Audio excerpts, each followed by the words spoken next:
Welcome back to Flick Flops, the podcast where we dig into the best, the worst, and the meh of cinema. This week we discussed the 2023 movie Saltburn, written and directed by Emerald Fennell. In the film, an Oxford student is drawn into the world of his aristocratic classmate and is invited to spend the summer at his family's estate where lots of things happen. But is the movie with its seasoned performances worth its salt?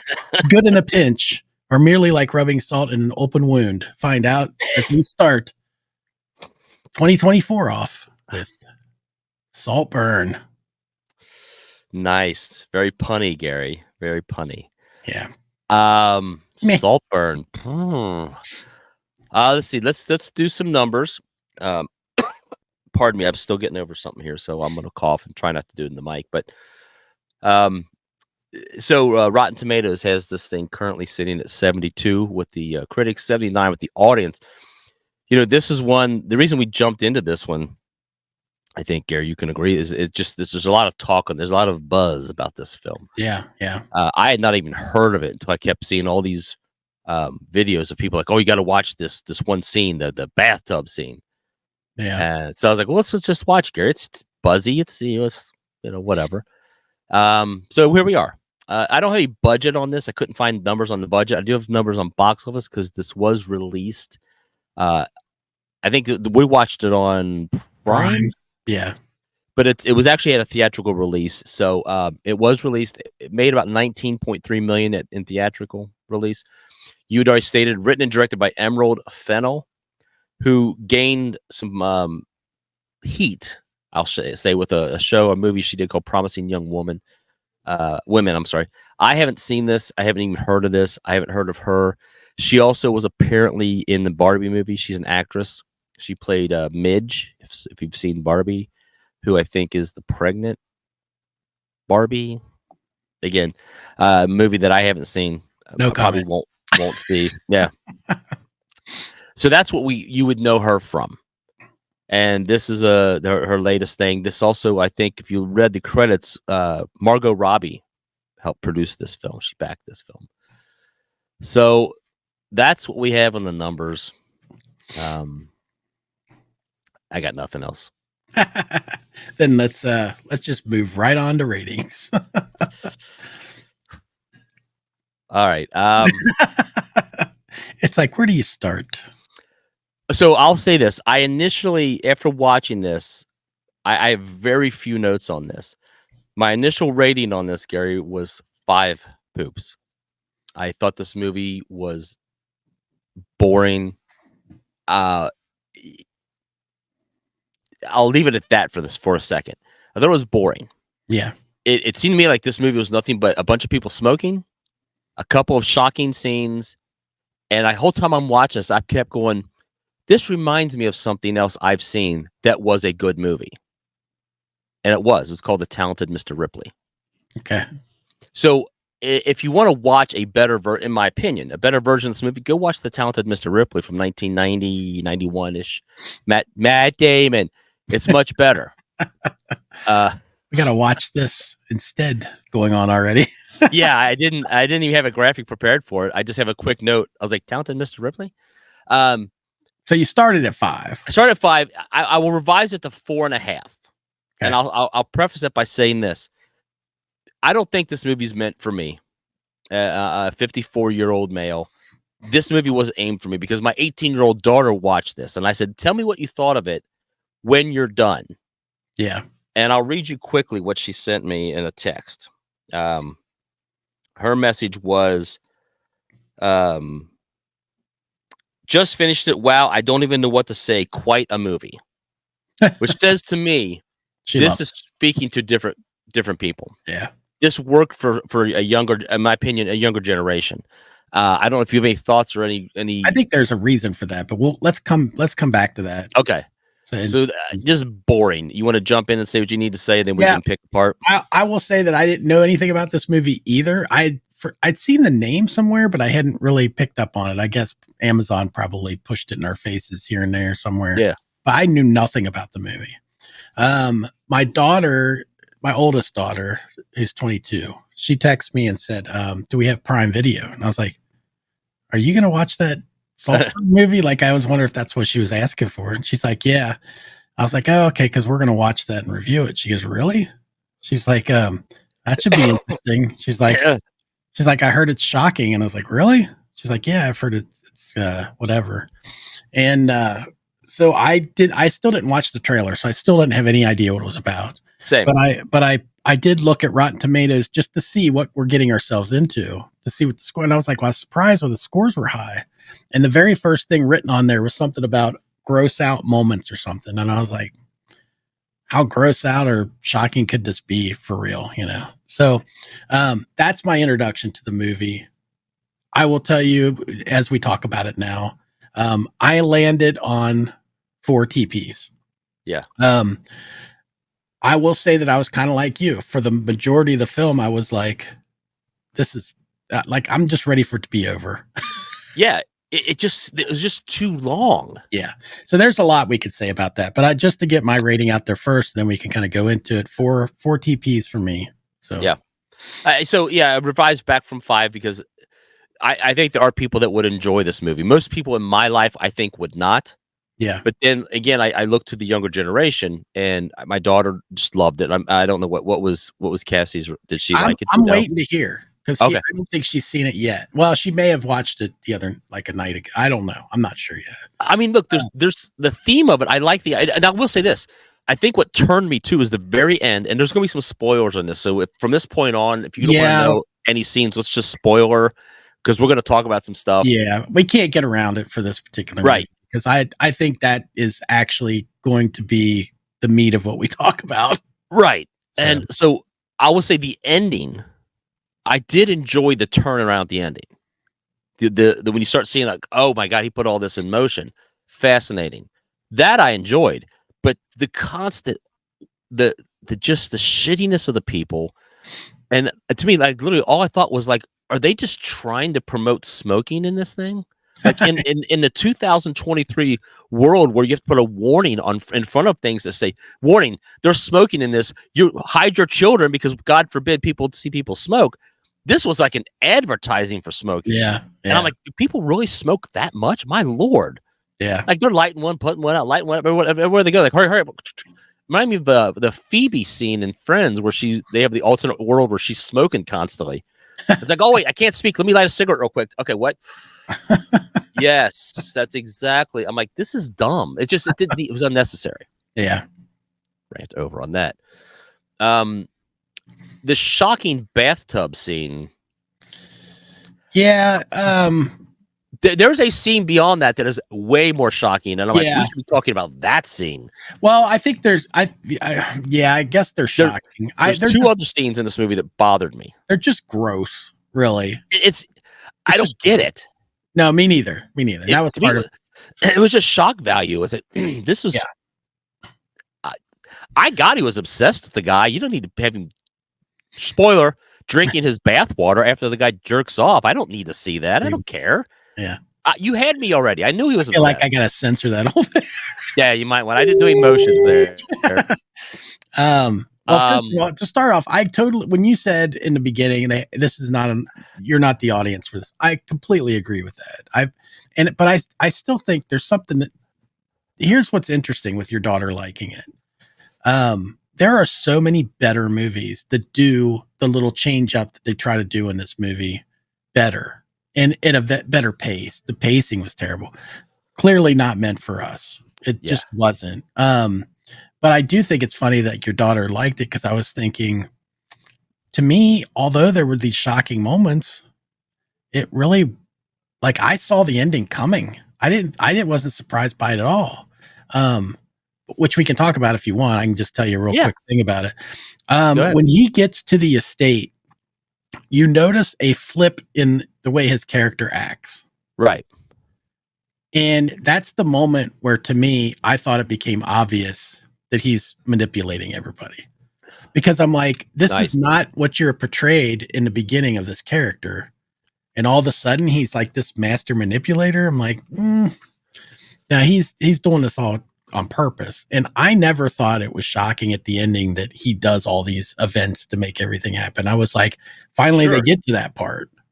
And I just think as a younger person watching that who hasn't had the influence of other movies that have these big shocking endings, to them this is probably like, whoa, mind blown. You know? Yeah, this is almost as I'll say not as shocking, but like their Sixth Sense. Like, what? It's like, Right. yeah, but go watch Sixth Sense. If you want to see a real twist and make your mind go, holy shit, I didn't get to see that. Or go watch The Usual Suspects. Yeah, right. Yeah, something like that. That'd probably even be more in line. And I think I think the younger generation will struggle in the same. I think the same way that our generation struggles. So, like our parents, my dad, who's 80, who would say to me, "Oh, a great movie was, a classic from, what's the Casablanca." All right, I've never seen Casablanca. I'm sure it's a good film, but as a person who grew up in the 70s and 80s and 90s, I have a hard time going back and watching something like that. Right. So to say to my daughter, "Oh, you should go watch Usual Suspects," she'd be like, to her, that's an old film. But I'm like, yeah, but it's an old, fantastic film. Yeah. So I don't know how to get people. And I think that's what this is. And I think this is an arty film. Oh, yeah. And that's not for me. I'm a simpleton. I say it all the time. I mean, I just like you said, you saw this end coming. I didn't see it coming till probably way past when I should have seen it coming. Yeah. You know what I'm saying? Like, I wasn't shocked by it, but I was like, when it finally revealed, I was like, okay, good. Then I was right in my assumptions. But I didn't get it till probably I don't know exactly when I figured it out. And you probably could tell me, but I didn't see it coming. But I think you've always been a little better at seeing that coming before I do. Well, I was irritated by the writing, honestly. It stuck out to me because of the way the character changed. And I was like, this is bizarre to me. Like, either this is terribly written or this is written this way for a reason. Yeah. And that's when it actually dawned on me. Okay, we're in spoiler territory, so just you're gonna have to accept it. Don't watch it if you haven't seen it. Yeah, 5 of you. Yeah. But when the guy that he's obsessed with dies, I'm like, he killed him. I mean, it wasn't really a shock to me when everybody started dying. I'm like, he did it. It's obvious. Like the whole time, it's obvious to me. Yeah. And when they finally, what really bugs me too is when they finally revealed it. It was almost like it was played up to be like some sort of master, like, ta-da! Yeah. But it wasn't by that time. Like, I would think, like, even you said, even before you got to it, you're like, oh, now you're telling me what I thought was going on.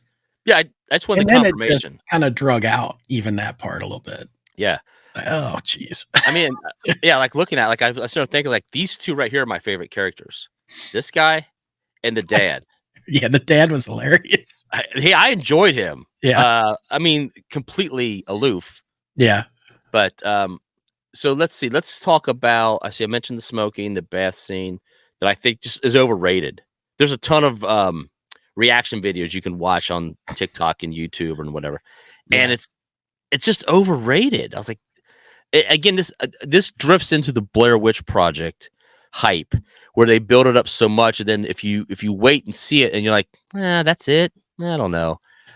Yeah, to try to watch that now would be like, oof. Yeah. So there's a scene, and I'll talk about it. I won't go into detail, but there's a scene involving women's menstrual cycles. Yeah. I'm trying to be as clean as I can here. That is way more disturbing than the bathtub scene. Way more. I mean, I'm watching. I'm like, don't. Oh, he's okay. And I was like, as a guy who like, I enjoy watching the Saw movies and Hostel, but that to me is like, again, unnecessary. Yeah, just unnecessary. This is almost like shock value. And again, I'm thinking like, and then again, think my daughter's watching this. Right. Yeah. And how do I have a conversation with my daughter? Again, she's 18. I mean, she's not a child. I get that. But I'm like, this is an awkward scene to have to. So like I even sent to my daughter, we talked about it. I said, she goes, what'd you think of the bathtub scene? I said, there's a scene way more worse. And I kind of just danced. She goes, oh yeah, I know what you're talking about. I was like, so let's just stop it at that. Yeah, we don't need to talk about it. But then the other scene that I just thought was bizarre and wildly unnecessary. The grave scene. Oh yeah. Gosh, you know what? I almost had it erased from my memory. Yeah, you're welcome. Boom. Yeah, that. I tried to find a picture to put behind me, Gary. Oh, I'm glad you did. I'm glad. I was like, I don't know if he can blot out the entire back of me. Yeah, that was okay. So on that, Just I will shock say value and unnecessary. I wrote my notes say I felt like the shocking moments were there to try to keep the movie afloat. Yes. I put without them, it's mostly unremarkable. Yes, it's forgettable. It's a rather boring film to watch. Yeah, I Again, put the obvious joke and said slow burn. if you cut this down, it was too long. Yeah, It drags on. She's berating you with the jealousy and the rich and the, you know, I don't know. I also wrote maybe this was supposed to be a takedown of the rich or some sort of social commentary. I don't think there's any substance to that, though. I mean, if that's what they were serving up, there weren't really any meat on the bones, you know. Which again, I always find it fascinating when rich people make films about taking down rich people. I'm like, Yeah, yeah. You do realize you're a rich person, right? Yeah. You understand that, right, Michael Moore? Right. One other note I have is that the butler character, I put he was odd. He was an odd character that seemed like there was going to be some sort of narrative purpose for him. Yeah. There wasn't. And he was abnormally odd. Like, why are you so bizarre? Yeah. It was like, what's up with that? And then there was no real kind of payoff to that character in any way. Not that it has to be a payoff, but just like, why is he even there? Just to make everybody uncomfortable. You know? Yeah. I mean, it was just, I think a lot of these characters were just overtly over the top. I mean, the wife was just overtly aloof. She didn't, yes. Oh, well, yes. Yeah. Just shallow characters. I do want to add one thing real quick here. So before we go, because I'm done speaking of this film for now. If you have anything else you want to say, we can. But I want to do something real quick. I have a review. Yeah, go ahead. Mention. So I picked out one from Kevin Carr from Fat Guys at the Movies. Yes. Well, that's a nice split screen you got.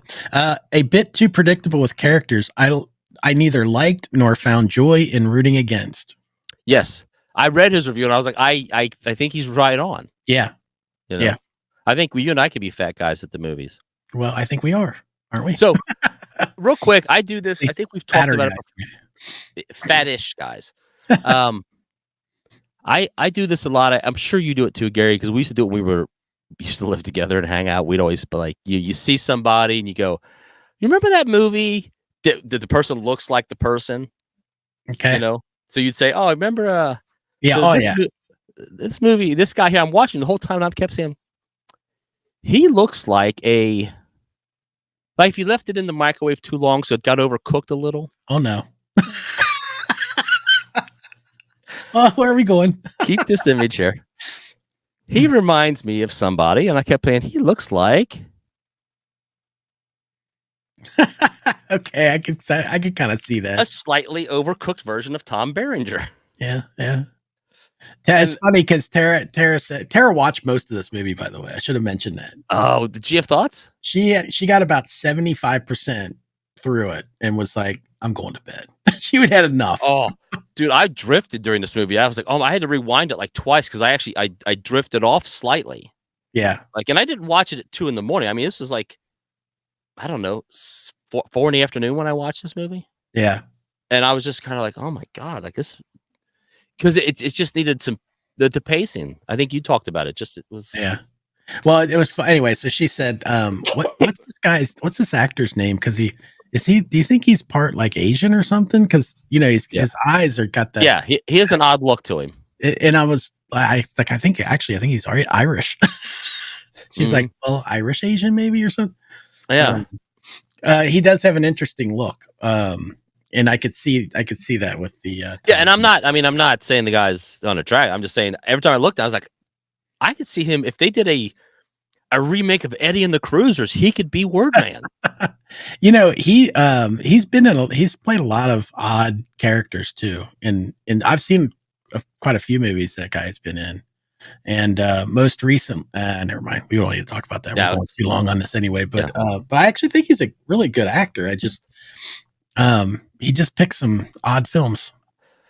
Yeah, he's like a Shia LaBeouf. He picks movies that you're like, don't you have an agent?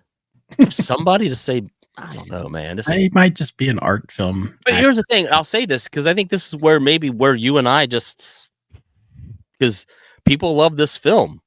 Yeah. But I'd love to see the demographic of who loves this film. That's true.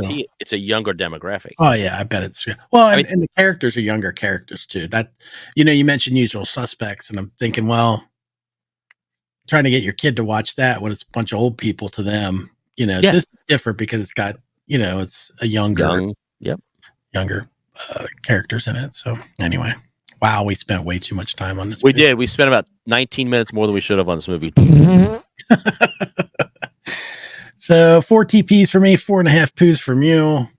If you're an R demographic, you're probably not going to like it. You're probably going to think it's super slow and boring and just a couple shocking scenes just to kind of keep your attention, keep you from taking a nap like Andy. Otherwise, if you're younger, you may just find it interesting enough. I don't know. But that's where we land on it. So thanks, everybody. Like, comment, subscribe, and join us on the boards. Let us know what you think. We'd really like to hear your thoughts on Saltburn. Is it the slow burn that we're talking about, or just salt in the wound? Yeah, I definitely love to hear some response on this one. Dumb puns. But bye. Bye.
This has been a Touch of Madness production, brought to you by the creative minds at Tommy Twins Media.